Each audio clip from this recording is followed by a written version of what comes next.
هل دومينوز بيتزا حلو في مصر؟ رحت دومينوز بيتزا وحظي الحلو ان هو كان يوم خميس، لقيت عرض عندهم انك لو طلبت 2 بيتزا هتاخد عليهم بيتزا هدية، والعرض ده ساري يوم الخميس بس. الاسعار بعد العرض كانت معقولة. مشكلتي بس مع دومينوز بيتزا ان المكان كان ضيق جدا.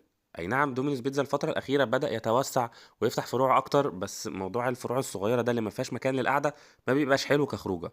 المهم طلبت ال3 بيتزات، واحدة تشيكن رانش وواحدة تشيكن الفريدو والتالتة كانت بيبروني. حجم البيتزاية كان medium. التلاتة بصراحة حجمهم كان حلو وعجينتهم كانت حلوة.